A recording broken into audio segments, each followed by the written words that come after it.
नमस्कार, the health care today में आपका स्वागत है। मैं हूं इकरा साजिद। मेडिकल टेक्नोलॉजी की बढ़ती तरक्की से हम सभी वाकिफ हैं। आज हम बात करने जा रहे हैं लेप्रोस्कोपिक सर्जरी की। क्या है ये सर्जरी, क्या है इसके फायदे। आज स्टूडियो में हमारे साथ मौजूद है laparoscopic surgeon doctor Vikram Yadav. Doctor साहब, सर्जरी का नाम आते ही मरीज डर जाते हैं और ऐसे में एक नई टेक्नोलॉजी आई लेप्रोस्कोपिक सर्जरी, जिससे मरीजों को काफ़ी राहत मिली। तो क्या है ये सर्जरी? देखिए, सर्जरी अगर किसी को भी प्रिस्क्राइब की जाती है, किसी को अगर एडवाइस की जाती है, तो तुरंत उसके दिमाग में ख्याल आता है। पहले तो बहुत ज़्यादा इसका डर था कि पता नहीं मैं बच पाऊँगा या नहीं बच पाऊँगा। आज की अगर हम बात करें पिछले 10-15 साल से, जब से लेप्रोस्कोपिक सर्जरी आई है, तब से ये डर काफ़ी हद तक ख़त्म हो गया है। देखिए, लेप्रोस्कोपिक सर्जरी क्या है? जो सर्जरी हम पूरा पेट खोल करके करते थे, मैं सिर्फ एब्डोमेन की बात कर रहा हूँ, तो उसमें उसकी हीलिंग होने में, उसको ठीक होने में करीब से करीब 1.5 से 3 महीने तक हम लोग उसको कहते थे कि आपको रेस्ट करना पड़ेगा। जब से लेप्रोस्कोपिक सर्जरी आई है, की होल सर्जरी है, छोटे छोटे होल्स होने पेट के अंदर, और यू विल नॉट बिलीव कि इवनिंग में जब हम पेशेंट्स को देखने राउंड पे जाते हैं तो वो पेशेंट खड़ा होकर चल रहा होता है। उसके लिए ये लगता है कि मेरी सर्जरी हो भी गई and tomorrow he can go home. तो यही इसकी ब्यूटी है कि इसकी रिकवरी इतनी फास्ट होती है कि जो आदमी को समझ में नहीं आती, सर्जरी के बाद इतनी जल्दी आदमी की रिकवरी हो सकती थी। डॉक्टर साहब, कौन कौन सी ऐसी सर्जरीज हैं आज भी जो लेप्रोस्कोपिक सर्जरीज नहीं होती हैं और ओपन सर्जरीज होती है?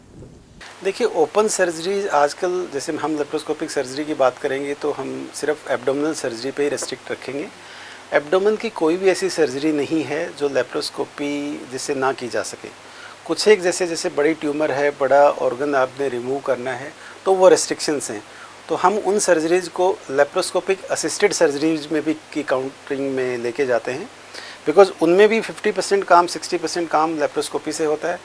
स्पेसिमेन को बाहर निकालना है, स्पेसिमेन रिट्रीव करना है, तो उसके लिए छोटा सा इंसिजन देना पड़ता है। तो आप ये देखिए कि अगर 15 सेंटीमीटर का इंसिजन जो देना पड़ता था और लेप्रोस्कोपिक ने असिस्ट कर दिया उसको, तो वो 3-4 सेंटीमीटर, 5 सेंटीमीटर के इंसिजन से ही वो सर्जरी पूरी हो जाती है। तो almost every abdominal surgery can be done by laparoscopy.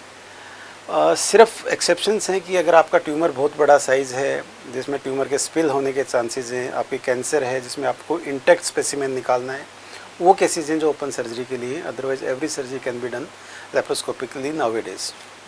Doctor साहब, लेप्रोस्कोपिक सर्जरी और ओपन सर्जरी में मेडिकल एक्सपेंस में कितना फ़र्क है? देखिए, मेडिकल एक्सपेंस में कोई बहुत ज़्यादा फ़र्क नहीं है, 10-15% का फ़र्क पड़ता है। वो भी अगर आप ओवरऑल देखेंगे तो शायद वो भी फ़र्क नहीं होगा।